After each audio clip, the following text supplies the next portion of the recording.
ദൈവത്തിൻ്റെ അതിപരിശുദ്ധമായ നാമം മഹത്വപ്പെടുമാറാകട്ടെ.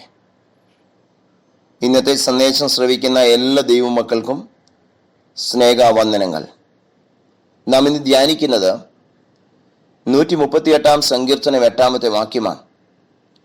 യഹോവ എനിക്ക് വേണ്ടി സമാപ്തി വരുത്തും, യഹോവേ നിന്റെ ദയ എന്നേക്കുമുള്ളത്, തൃക്കൈകളുടെ പ്രവൃത്തിയെ ഉപേക്ഷിക്കരുതേ. നാം ധാരാളം തവണ ധ്യാനിച്ചിട്ടുള്ളതായ സങ്കീർത്തനവും കുറിവാക്യവുമാണ് നാം വായിച്ചു കേട്ടത്. ഇവിടെ സങ്കീർത്തനക്കാരനായ ദാവീദ് പറയുന്നത് ദൈവം നമ്മെക്കുറിച്ചുള്ള അവിടുത്തെ ഉദ്ദേശം നിറവേറ്റും. അത് വിശ്വസിക്കാനുള്ള 3 വഴികളാണ് നാം ഇന്ന് വായിച്ച ഭാഗത്ത് നിന്ന് ചിന്തിക്കുന്നത്. ഒന്നാമതായി, പദ്ധതി നമ്മുടേതല്ല, ദൈവത്തിൻ്റെതാണ്. 138 സങ്കീർത്തനം 8 വാക്യത്തിന്റെ ആദ്യത്തെ ഭാഗത്ത് പറയുന്നു, യഹോവ എനിക്ക് വേണ്ടി സമാപ്തി വരച്ചു. ദൈവത്തിന്റെ ഉദ്ദേശം വലുതാണ്. നാം ചിന്തിക്കുന്നത് പോലെയല്ല ദൈവിക ഉദ്ദേശം. യെശയ്യാ പ്രവാചകന്റെ പുസ്തകം 55 അധ്യായം 8-9 വാക്യം, എൻ്റെ വിചാരങ്ങൾ നിങ്ങളുടെ വിചാരങ്ങളല്ല, നിങ്ങളുടെ വഴികൾ എൻ്റെ വഴികളുമല്ല എന്ന് യഹോവ അരുളി ചെയ്യുന്നു. ആകാശം ഭൂമിക്ക് മീതെ ഉയർന്നിരിക്കുന്നത് പോലെ എൻ്റെ വഴികൾ നിങ്ങളുടെ വഴികളിലും എൻ്റെ വിചാരങ്ങൾ നിങ്ങളുടെ വിചാരങ്ങളും ഉയർന്നിരിക്കുന്നു. ആയതിനാൽ നാം ഇന്ന് കടന്നു പോകുന്ന അനുഭവങ്ങളുടെ നടുവിൽ പതറിപ്പോകരുത്. ദൈവത്തിൻ്റെ പദ്ധതി പൂർത്തീകരണത്തിനായി നമ്മെ തന്നെ സമർപ്പിക്കുക, ദൈവത്തിൽ അടിയുറച്ച് വിശ്വസിക്കുക. അവിടുത്തെ ഉദ്ദേശം അവിടുന്ന് പൂർത്തീകരിക്കുക തന്നെ ചെയ്യും. രണ്ടാമതായി, ദൈവത്തിൻ്റെ പദ്ധതികളെല്ലാം അവിടുത്തെ മഹത്വത്തിന് വേണ്ടിയാണ്. എഫേസ്യർക്ക് എഴുതിയ ലേഖനം 1 അധ്യായം 11-12 വാക്യം, അവനിൽ നാം അവകാശവും പ്രാപിച്ചു, തൻ്റെ ഗിതത്തിന്റെ ആലോചന പോലെ സകലവും പ്രവർത്തിക്കുന്നവന്റെ നിർണയപ്രകാരം മുൻനിയമിക്കപ്പെട്ടത് മുമ്പിൽ കൂട്ടി ക്രിസ്തുവിന് ആശ വെച്ചവരായ ഞങ്ങൾ അവന്റെ മഹത്വത്തിന്റെ പുകഴ്ചയ്ക്കാകേണ്ടതിന് തന്നെ. ദൈവം നമ്മെ തിരഞ്ഞെടുത്തത് തന്നെ അവിടുത്തെ നാമ മഹത്വത്തിനായിട്ടാണ്. നാം ചെയ്യുന്നതെല്ലാം ആത്യന്തികമായി അവിടുത്തെ മഹത്വത്തിന് വേണ്ടി ആയിരിക്കണം.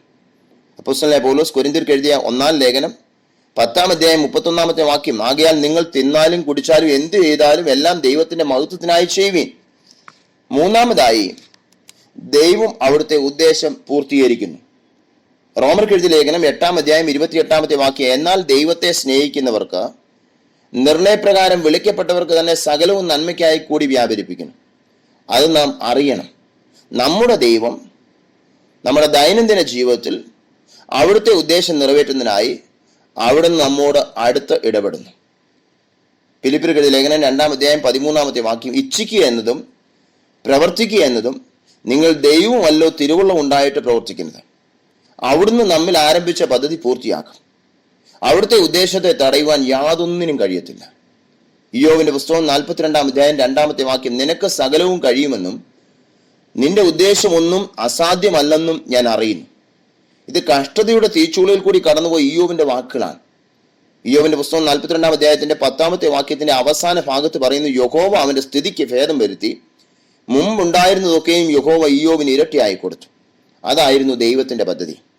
പ്രിയരെ, ദൈവം നമ്മെക്കുറിച്ച് ആരംഭിച്ച പദ്ധതി അവിടുന്ന് പൂർത്തീകരിക്കും. ദൈവത്തിന് അസാധ്യമായത് ഒന്നുമില്ല എന്നറിയുക. ദൈവകരങ്ങൾ നമ്മെ തന്നെ സമർപ്പിക്കുക. പ്രാർത്ഥിക്കാം. സ്നേഹവാനന്ദത്തിനുമായ ദൈവമേ, സ്വർഗസ്ഥ പിതാവേ, അവിടുന്ന് തന്ന വചനത്തിനായി, അവിടുന്ന് തന്ന വിലയേറിയ കൃപകൾക്കായി, അവിടുന്ന് തന്ന ആത്മീയ ഭൗതിക നന്മകൾക്കായി ഈ പ്രഭാതത്തിൽ ഞങ്ങൾ നന്ദി പറയുക കർത്താവേ. ഇന്ന് വചനം കേട്ട എല്ലാവരെയും സമർപ്പിച്ച് പ്രാർത്ഥിക്കുന്നു. പ്രായാധിക്യത്തിലും ക്ഷീണത്തിലുമായിരിക്കുന്ന പ്രിയപ്പെട്ടവരെ ഓർത്ത് പ്രാർത്ഥിക്കുക കർത്താവേ. ഒരു നാളും കൈവിടാത്ത ദൈവത്തിന്റെ സ്നേഹം രുചിച്ചറിയുവാൻ ഇന്നയോളം അവരെ സഹായിച്ചതിനായി നന്ദിയോടെ സ്തുതിക്കുന്നു. രോഗത്തിലും പ്രയാസത്തിലുമായിരിക്കുന്ന പ്രിയപ്പെട്ടവരെ ഓർത്ത് പ്രാർത്ഥിക്കുകയാണ്. പ്രത്യേകിച്ച് ആൽജോമോന് വേണ്ടി പ്രാർത്ഥിക്കുന്നു. കുഞ്ഞിനെ പൂർണ്ണ സൗഖ്യം കൊടുക്കണം. മറ്റേ ക്യാൻസർ രോഗത്താൽ ഭാരപ്പെടുന്ന എല്ലാ പ്രിയപ്പെട്ടവരെയും ഓർത്ത് പ്രാർത്ഥിക്കുന്നു. ഞങ്ങൾ അറിയുകയും ഞങ്ങൾ പ്രാർത്ഥിക്കുകയും ചെയ്തുകൊണ്ടിരിക്കുന്ന അനേക പ്രിയപ്പെട്ടവരുണ്ട് കർത്താവേ. ഈ പ്രഭാതത്തിൽ അവരെ സമർപ്പിച്ച് പ്രാർത്ഥിക്കുകയാണ്. അവർക്ക് സൗഖ്യം പ്രദാനം ചെയ്യണമേ എന്ന് പ്രാർത്ഥിക്കുന്നു. അവർ കടന്നു പോകുന്ന അനുഭവം അവിടുന്ന് അറിയിക്കാൻ നന്ദിയോടെ സ്തുതിക്കുന്നു. മറ്റു രോഗങ്ങളുടെ നടുവിൽ കൂടെ കടന്നു പോകുന്ന പ്രിയപ്പെട്ടവരെ, ഡയാലിസിന്റെ നടുവിൽ കൂടെ കടന്നു പോകുന്നവരെ, ഹാർട്ട് സംബന്ധമായ രോഗത്താൽ ഭാരപ്പെടുന്നവർ എല്ലാവരെയും ഓർത്ത് പ്രാർത്ഥിക്കുക. അവിടുന്ന് കൂടെയുള്ള കൃപകൾക്കായി, അവർക്ക് കൊടുക്കുന്ന സൗഖ്യത്തിനായി, ആരോഗ്യത്തിനായി നന്ദിയോടെ സ്തുതിക്കുക കർത്താവേ. സാമ്പത്തികമായ ബുദ്ധിമുട്ട് അനുഭവിക്കുന്ന പ്രിയപ്പെട്ടവരെ ഓർത്ത് പ്രാർത്ഥിക്കുന്നു. ജപ്തി ഭീഷണിയുടെ നടുവിൽ കൂടെ കടന്നു പോകുന്ന പ്രിയപ്പെട്ടവരെ ഓർത്ത് പ്രാർത്ഥിക്കുക. ആകാശത്തിന്റെ കിളിവാതിൽ അവർക്കായി തുറന്ന് അവരെ അനുഗ്രഹിച്ച് വഴി നടത്തുമാറാകണമേന പ്രാർത്ഥിക്കുന്നു. താവി പഠനം മുടങ്ങിക്കിടക്കുന്നതായി കുഞ്ഞുങ്ങളുണ്ടല്ലോ, അവരുടെ സാമ്പത്തിക ആവശ്യങ്ങളിലൊക്കെ കൂടിയിരിക്കണമേന പ്രാർത്ഥിക്കുന്നു. നല്ല റിസൾട്ട് കൊടുത്ത കുഞ്ഞുങ്ങൾക്കായിട്ട് നന്ദിയോടെ സ്തുതിക്കുന്നു. അഡ്മിഷന് വേണ്ടി ആഗ്രഹിക്കുന്ന കുഞ്ഞുങ്ങളെ ഓർത്ത് പ്രാർത്ഥിക്കുന്നു. നല്ല ഭാവിക്കായിട്ട് ആഗ്രഹിക്കുന്ന കുഞ്ഞുങ്ങളെയും ഓർത്ത് പ്രാർത്ഥിക്കുക. അവരുടെ ആവശ്യങ്ങൾ കൂടിയിരിക്കണമെന്ന് പ്രാർത്ഥിക്കുക. വാഗപ്രായമെത്തിയ കുഞ്ഞുങ്ങളെ ഓർത്ത് പ്രാർത്ഥിക്കുന്നു. അനേകര് അവരുടെ മക്കൾക്ക് വേണ്ടിയും അവരുടെ പ്രിയപ്പെട്ടവർക്ക് വേണ്ടിയും ഒക്കെ പ്രാർത്ഥിക്കാനായിട്ട് പറഞ്ഞിട്ടുണ്ട്.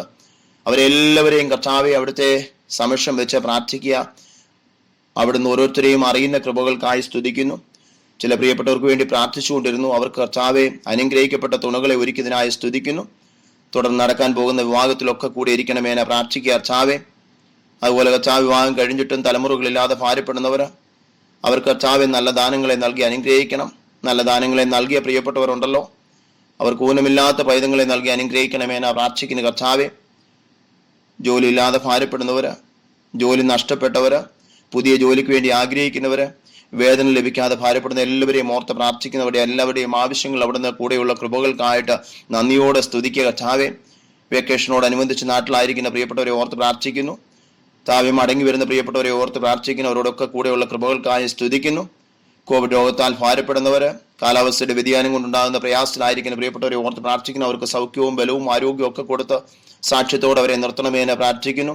പുതിയ വർഷത്തിലേക്ക് പ്രവേശിച്ച് തന്റെ കുഞ്ഞുങ്ങൾക്കായിട്ട് നന്ദിയോടെ സ്തുതിക്കുന്നു. പുതിയ വർഷം അനുഗ്രഹത്തിന്റെ വർഷമായി തീരുവാൻ അവരെ സഹായിക്കണം. വ്യക്തിപരമായും കുടുംബപരമായും അവരെ അനുഗ്രഹിക്കണമെന്ന് പ്രാർത്ഥിക്കുന്നു. ഓപ്പറേഷൻ കഴിഞ്ഞ് വിശ്രമിക്കുന്ന പ്രിയപ്പെട്ടവരെ ഓർത്ത് പ്രാർത്ഥിക്കുന്നു. പൂർണ്ണമായിട്ടുള്ള സൗഖ്യവും വിടുതലും കൊടുത്ത് അവരെ ആരോഗ്യത്തോടെ നിർത്തണമെന്ന് പ്രാർത്ഥിക്കുക കർത്താവെ. വാഹനം ഓടിക്കുന്ന പ്രിയപ്പെട്ടവരെ ഓർത്ത് പ്രാർത്ഥിക്കുന്നു. അപകടങ്ങൾ അനർത്ഥങ്ങളിൽ ഇന്നത്തെ പകൽക്കാലം അവരെ വിടുവിച്ചു കൊള്ളണമെന്ന് പ്രാർത്ഥിക്കുന്ന കർത്താവെ. ശുശ്രൂഷാമുഖത്തായിരിക്കുന്ന പ്രിയപ്പെട്ടവരെ ഓർത്ത് പ്രാർത്ഥിക്കുന്നു. അവിടുത്തെ വിലയേറിയ കൃപയാൽ കർത്താവെ ഇന്ന് കരുതിക്കൊള്ളണമെന്ന് പ്രാർത്ഥിക്കുന്ന കർത്താവെ.